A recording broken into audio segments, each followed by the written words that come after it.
Muy buen día, estamos dando inicio a un nuevo programa de Ciudadanía en Acción, el programa para las provincias cruceñas.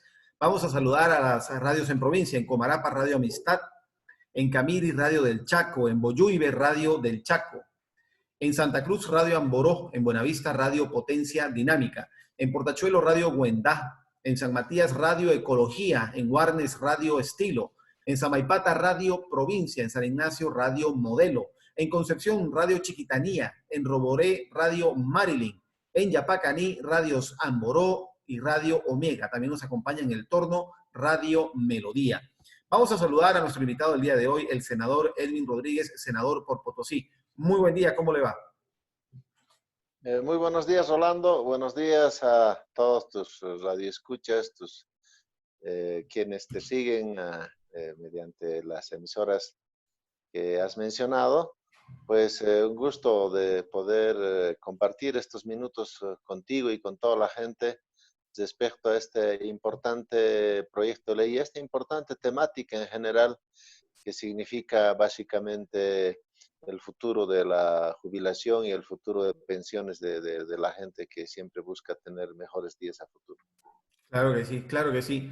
Senador, bueno, la gente ya está al tanto de que se ha elevado un proyecto de ley a través de su persona a la Cámara de Senadores para justamente tratar de paliar algo que nos ha agarrado por sorpresa, nos ha tomado por sorpresa, no solamente a los bolivianos, sino a todo el mundo. La pandemia por el coronavirus COVID-19, que viene azotando no solamente la salud, sino la economía de todo el mundo. Pero en el caso específico de Bolivia, en realidad nosotros venimos enfrentando esto desde octubre con los 21 días de paro cívico. Fue un golpe durísimo para la economía, un golpe muy voluntario, la verdad, pero al final fue un golpe fuerte para la economía. Yo que soy microempresario, la verdad que empezamos a querer levantar un poco la cabeza en febrero y en marzo nos topamos con la pandemia.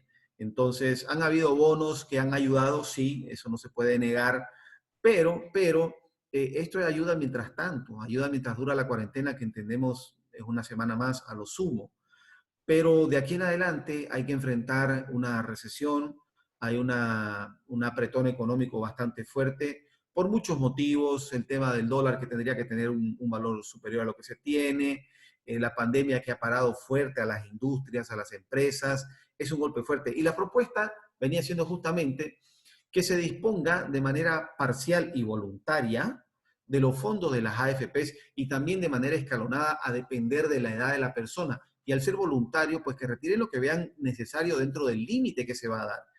Ustedes que le han analizado la ley, entendemos que han hecho algunas apreciaciones, algunas modificaciones para que se ajuste a la Constitución en sí, porque pues bueno, ustedes en el Congreso tienen ya una visión más constitucional del tema. Cuéntenos cuál ha sido ese proceso de adaptación de la propuesta que se les hizo a ustedes comparado con lo que ha llegado al Congreso. Bueno, primero, Rolando, es importante destacar la necesidad de la gente. Es decir, usted lo ha dicho, hay un momento en el que estamos viviendo de absoluta desesperación, porque claro, la gente vive en función de sus ingresos.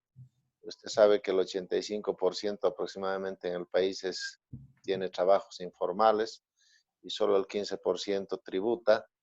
Sin embargo, mucha gente que trabaja un tiempo, deja de trabajar o es despedida, pues obviamente tiene una cantidad de aportes en las AFPs, en sus cuentas individuales, y que en definitiva, mientras no cumpla el requisito de edad o el número de aportes mínimos para jubilarse, pues su dinero está durmiendo ahí de una gran parte de la población. Mucha gente que se ha pasado la vida aportando a estas AFPs y que en definitiva por la ley 065 no la puedes retirar cualquier rato si no cumple estas condiciones de jubilación o de edad definitivamente, pues y sabe que es producto de su trabajo, de su esfuerzo, de su sacrificio. Y pues hoy en el país esta pandemia, esta emergencia ha desnudado que no somos un país precisamente en el que podamos salir fácilmente de situaciones catastróficas. El tema salud es un tema de absoluta debilidad y que creo que habrá que trabajar mucho en aquello, pero lo cierto es que las familias bolivianas, Rolando, han entrado en una especie de desesperación porque no hay entrada. Ha habido salida y salida todo el tiempo de sus recursos económicos y obviamente no hay ingresos. El gobierno ha tratado de hacer algo con los bonos, pero los bonos obviamente no son para siempre y además que no van en la cantidad que satisfaga precisamente las necesidades múltiples que tiene la familia. Entonces, este es un elemento central. El otro elemento es que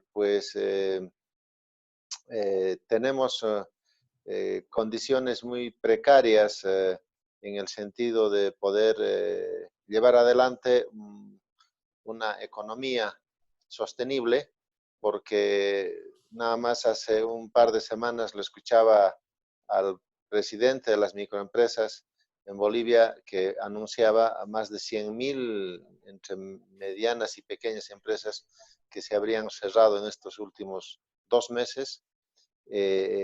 Hablaba de más de 600.000 nuevos despidos en el país, solo de empresas privadas. Imagínense si a eso sumamos múltiples despidos o cartas de agradecimiento, como se llama en diferentes alcaldías, municipios, gobernaciones, porque también las entidades públicas se están volviendo insostenibles, Rolando, porque dependen también del gobierno central sus recursos económicos. No hay gobiernos autónomos de verdad que vayan a ser autosustentables, que generen su propia economía o ingresos propios, excepto el municipio y la gobernación de Chuquisaca, digamos que tienen una fábrica juntos, la fábrica francesa de cemento, que evidentemente es una fábrica que genera utilidades y que esas utilidades va a los propietarios, como es la gobernación, el municipio y la universidad. No conozco otro municipio o otra gobernación tampoco que pueda tener ingresos propios significativos. Por tanto, dependen del gobierno nacional y pues al no tener recursos económicos también se cae absolutamente la sostenibilidad económica de los empleados públicos. Entonces, estamos en un cuadro realmente muy preocupante y este es el comienzo, Roland, porque nada más que termine la pandemia, o perdón, la cuarentena, seguramente muchísimas más microempresas, inclusive entidades públicas, están esperando para hacer cuentas y seguramente se van a generar muchos más miles de despidos. Entonces, ¿qué hacemos frente a eso? El gobierno no da solución. En mi criterio, el gobierno está enfrascado en una pelea política con el MAS quiere volver bueno, y juntos quiere quedarse. Y bueno, y creo que en esa pelea, unos que quieren volver y otros que quieren quedarse como sea, pues obviamente el pueblo está al centro, como usted, como yo, quienes no perseguimos ninguna candidatura, ni somos tampoco, ni vamos a hacerlo, pues obviamente estamos al centro de esa guerra fría y esos cálculos que hacen a nivel político por encima inclusive de la pandemia y de la crisis económica. Esta introducción me parece muy importante, Rolando, porque esto justifica desde todo punto de vista inyectar economía al país, pero sobre todo inyectar economía a las familias bolivianas. Pero no una economía en la que estamos pidiendo a alguien, sino que podamos nosotros invertir nuestros propios recursos económicos producto de nuestro esfuerzo, de nuestro sacrificio, de quien importantes a las AFPs que por una razón u otra no pueden retirar en este momento, u otros definitivamente, pues tampoco, inclusive cumpliéndola, ya siendo jubilados, siendo rentistas, muchos de ellos saben que también van a perder una gran parte de sus ahorros de tantos años de trabajo, porque tarde o temprano van a fallecer y también su derecho habiente, y evidentemente el Estado no va a terminar devolviéndolo todo en su jubilación. Entonces, hay varios puntos de vista que justifican de manera social, económica, que es importante acceder a estos recursos económicos, nada más que es importante enmarcarlo, como usted decía, bajo un argumento jurídico constitucional. Y claro, en esto hay dos elementos centrales.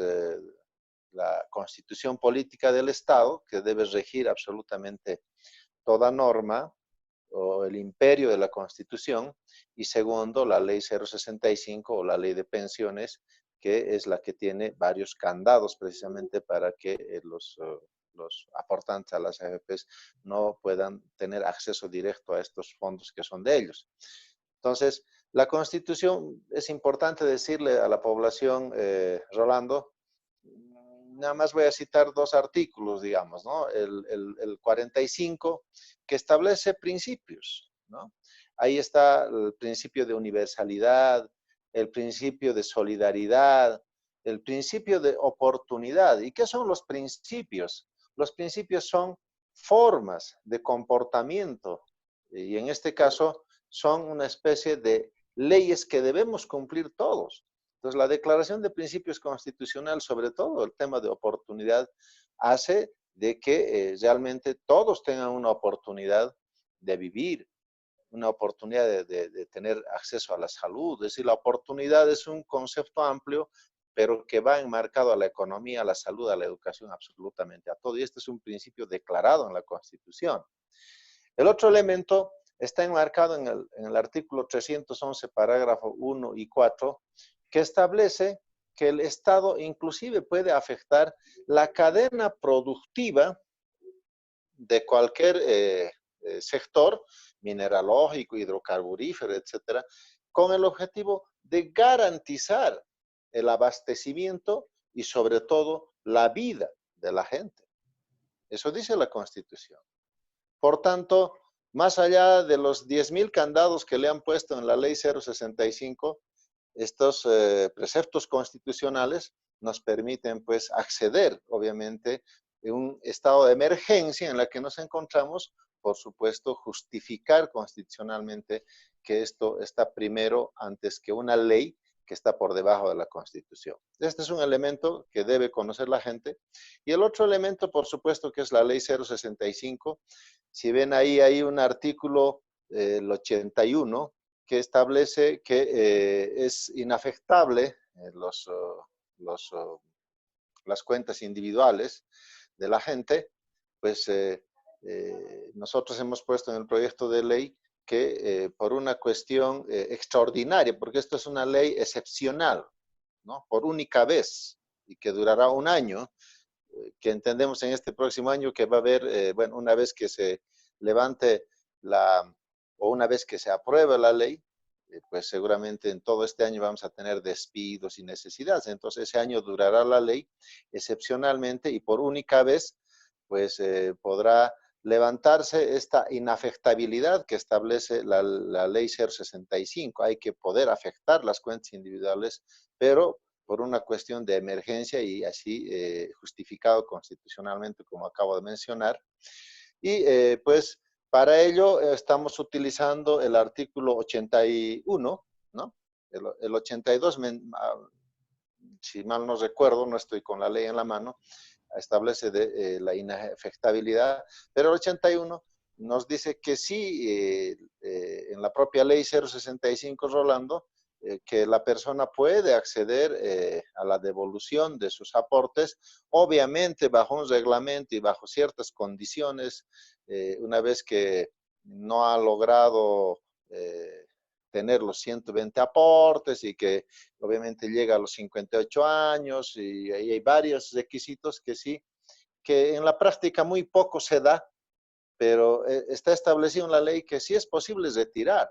Entonces, a este artículo es al que hay que aditamentarle esta extraordinariedad, esta ley excepcional, esta excepcionalidad, de manera que estamos incorporando a este artículo que hace, evidentemente, que hace posible el retiro, que no sean tantos requisitos y que además se incorpore un par de parágrafos que permita que el retiro sea absolutamente viable en el momento, como usted decía, de manera voluntaria, de manera escalonada, en ciertos porcentajes y asegurando que en definitiva el que va a retirar no afecte su jubilación futura. Hay que asegurarle aquello, pero además hay que asegurarle que no lo malgaste. Es decir, eso es algo que debemos tener los legisladores como cierta responsabilidad con el país y con la gente. Entonces, son estos tres elementos sustanciales en los que se ha enmarcado la ley y obviamente hoy hemos presentado ya y ya conoce la población que está en consulta en el Ejecutivo, está corriendo su normal desarrollo como es el procedimiento legislativo. La Cámara de Senadores se convierte en la Cámara de Origen. Ahí se aprobará una vez que tengamos la respuesta del Ejecutivo y ahí le digo, independientemente de cuál sea su criterio del Ejecutivo, el Legislativo tiene absolutamente el poder de aprobar o definitivamente de desecharlo. Entiendo que esto es absolutamente viable, hay buena aquiescencia y esperemos que se pueda aprobar, reitero, independientemente del criterio que emite el Ejecutivo. El Legislativo tiene autonomía en aquello, pero sí hay que cumplir ese paso de enviar al Ejecutivo porque la norma suprema, la propia Constitución, nos manda a que si son proyectos de ley que involucran recursos económicos, pues necesariamente tenemos que participar. No dice que tenemos que hacer caso a lo que dice el Ejecutivo, sí tenemos que participar y eso es lo que estamos haciendo y esperemos que en los próximos días tengamos ya las respuestas. Esa es la situación actual, real de este proyecto de ley, mi querido Solano. Senador, eso quiere decir que, de acuerdo al reglamento, el Poder Legislativo está en la obligación de hacer conocer al Ejecutivo ese proyecto de ley, más eso no quiere decir que el Ejecutivo tiene la potestad de vetar esa ley, solamente va a dar una opinión, ¿cierto? Así es, así es. Ok. El Ejecutivo no puede vetar ninguna ley, ¿no? Y peor aún leyes que son altamente sociales, porque esta es una ley absolutamente social. Si hacemos legislación comparada, vayamos a nuestro hermano país del Perú, que bueno, tienen casi el sistema de administración el mismo, es decir, las AFPs están ahí igual, en Bolivia, igual que en Chile, pero sí se está dando esta posibilidad de retirar hasta el 25%, obviamente con algunas diferencias seguramente, porque es otro país, tendrá diferentes datos, pero en definitiva el sistema es el mismo, así que yo no veo ninguna razón para que el gobierno pueda vetar, más aún un ministro de Economía como el licenciado Parada, que siempre ha estado defendiendo los derechos de los trabajadores, de los aportantes, inclusive muchas veces ha emitido opiniones. Antes de ser ministro estaba al lado de los aportantes de las AFPs, tiene Sí. los datos cabales de todo y obviamente él está consciente de que estos recursos económicos pues tienen que ser absolutamente asegurados para el destino de la gente y obviamente eso genera una cierta confianza de que el ministro Parada no va a poner, no tendría por qué poner ninguna traba. Claro, el ministro Parada lo conocemos nosotros personalmente, de hecho hace ya un par de años prácticamente, poco menos. Él participó con nosotros, nos hizo una presentación sobre la visión que ellos como gobernación tenían del tema de las AFPs, la utilización de los fondos. Él, como usted dice, senador, sí, apoyó mucho el tema de los jubilados, ahora está en una posición donde puede ayudar aún más. Más sin embargo, vemos que hay un poco de dilatación en el tema. Hay un poco de dilatación nomás. Usted menciona el tema de Perú y Chile. Nosotros también hicimos un estudio basados en parte en lo que se hace en Perú y en Chile con los dineros de las AFPs. Algo que es evidente es la diferencia en los porcentajes o en la libertad de inversión de los fondos de las AFPs. En el caso de Perú, ellos pueden invertir hasta el 50% en el extranjero para diversificar un poco. Y en el caso de Chile, no hay restricción. El foco es, el enfoque en todo caso, es invertir esos dineros donde rindan más beneficios, más intereses para los jubilados. No lo hay. En ese sentido, nosotros continuamos profundizando un poco los estudios, hemos podido verificar, y no es ningún secreto, que a partir de la ley 065 del 2010 empezaron a caer los rendimientos cuando el resto del mundo venía recuperándose de la bajada en los precios de las materias primas. Bolivia, las inversiones que habían de las AFPs en Bolivia hicieron que cayó mucho. La siguiente pregunta fue ¿por qué? ¿Por qué caímos en el 2018, por ejemplo, al 1.52% de rendimiento en promedio? Bajísimo. Si se mantuviera ese 1.52, nos comemos el capital. Así de simple. Entonces, empezamos a verificar dónde está ese dinero en Bolivia. porque ya bajamos antes de eso el 50%, al igual que en Perú, 50% podía ser invertido en el exterior. Pero al tener 100% de esos dineros en Bolivia, nos percatamos que, por ejemplo, en las memorias de las AFPs Futuro del 2018, que no son muy diferentes la estructura de inversiones con la AFP Previsión, el 58% de esos dineros estaban en DPFs, en bonos de entidades financieras, el 22% en bonos del Tesoro General de la Nación.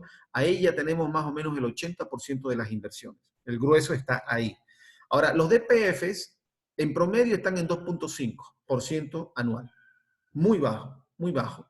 Los bonos de entidades financieras, básicamente por lo que hemos preguntado a varios especialistas, son economistas muy reconocidos a nivel nacional, inclusive hay unos que son candidatos a senaturías, a diputaciones de diferentes tiendas políticas, y coinciden en que los bonos básicamente son una emisión de un pagaré que está haciendo la entidad financiera, el banco, para poder prestarse dinero de las AFPs. Tienen un rendimiento ligeramente mayor que los DPFs, en torno al 3, 3,5%. ¿Qué quiere decir? Entre DPFs y estos bonos de entidades financieras, las AFPs reciben más o menos 3% de interés anual.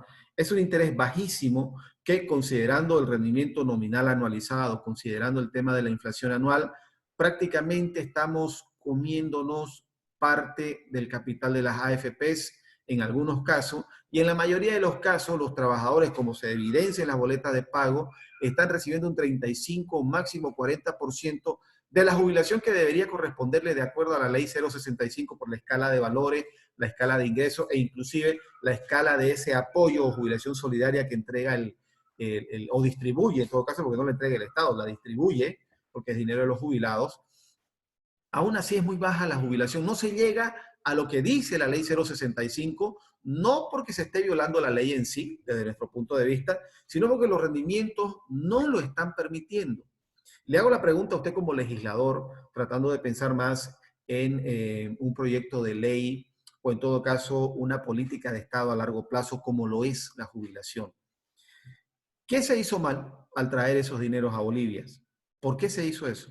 Segundo, ¿cómo se debe corregir a largo plazo para que prime el beneficio del jubilado, del trabajador, que es el aportante, y del jubilado? Le digo por qué. A mí me hace ver que este resumen que le he hecho, de que los bancos se prestan al 3% en promedio, porque el DPF es básicamente lo mismo, ellos prestan a la población entre el 6 y el 28% a depender del tipo de préstamo. Están ganando mucho Así dinero. es. Desde mi humilde punto de vista, me parece que es un favoritismo del Estado, de cualquier gobierno que esté de turno, hacia la banca privada, en desmedro del trabajador, en desmedro del jubilado. Es mi opinión y creo que hay que profundizar en esa investigación. Pero usted como legislador, ¿cómo considera que se puede corregir para que esto prime en el beneficio del trabajador y el jubilado? No de la banca, ni del gobierno, ni de ningún partido político. Bueno, muchas gracias, Orlando, por refrescarnos además con estos datos que es importantísimo socializarlos. Yo hace poco hice una declaración en el periódico El Potosí, acá en el departamento de Potosí, y hacía conocer algunos elementos centrales como las que usted acaba de mencionar.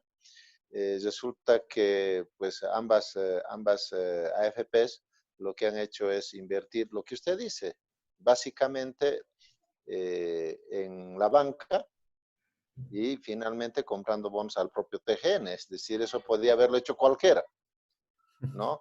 No están generando en la bolsa de valores, no hay rendimientos de otros sectores, no sé, es decir, las AFPs han venido, lo que han hecho es bueno, prestarle al banco la plata, el banco les paga un porcentaje, un 55% en el un caso y el otro en el otro 50% de todos los recursos que han manejado. Fíjese que tanto Previsión y como Futuro de Bolivia están alrededor de 9 millones a 10 millones o 9 mil millones a 10 mil millones de bolivianos cada uno manejando los recursos económicos de los trabajadores. Y de esa cantidad, cada uno, una parte ha puesto al banco y otra parte pues ha comprado bonos en el TGN, como usted dice, en PDFs en algún caso, y el otro caso, pues obviamente en bonos que evidentemente generan un poquito más de rendimiento. En otras palabras, lo que usted dice, ¿no? Es decir, los bancos trabajan con el dinero de los aportantes y como los aportantes no pueden acceder a ese dinero eh, vía AFPs, entonces pues no tienen recursos y cuando van a prestarse del banco, el banco agarra su propio dinero de ellos y les presta a un interés mayor. Y al parecer los mismos trabajadores, una gran mayoría, pues se prestan con esos altos intereses y el banco se sostiene de aquello y de ahí mismo paga a las AFPs. Entonces, este es un círculo vicioso en el que al final el que pierde siempre es el trabajador, el prestatario, y el que siempre gana es la AFP porque más allá de que generen rendimientos negativos, en algún caso, las AFPs no van a perder porque pues, del descuento que se hace a cada trabajador, el 0,5% sí se va, sí o sí, para las administradoras de fondo de pensiones. Es decir, más allá de que se coman el capital, hagan desaparecer la plata, no se genere rendimientos, se hagan malos negocios, etcétera, las AFP siempre van a terminar ganando. ¿Por qué? Porque cada trabajador le está pagando de lo bien o de lo mal que va a manejar su dinero. Así de simple es la cosa, Rolando, y eso es bueno aclararlo. Ahora bien, ¿qué es lo que debemos hacer?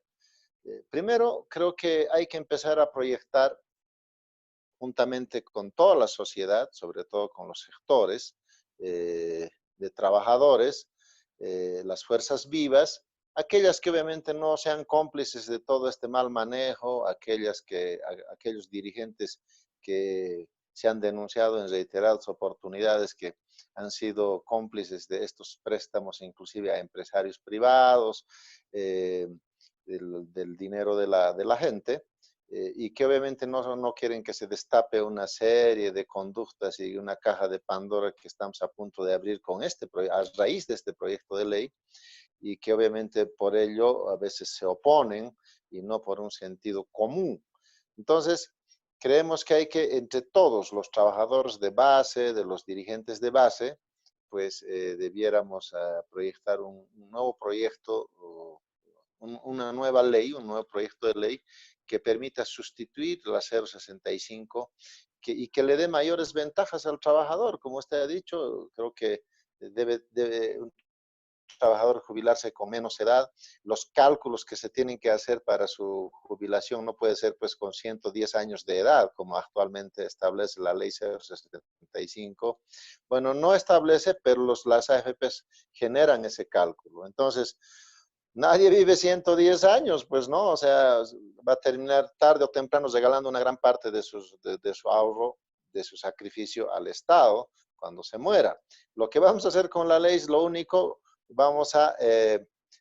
que vamos a hacer es recuperar esos recursos económicos que va a perder cuando muera. Eso es lo que estamos haciendo con esta pequeña ley. Yo digo pequeña ley porque es una cuestión muy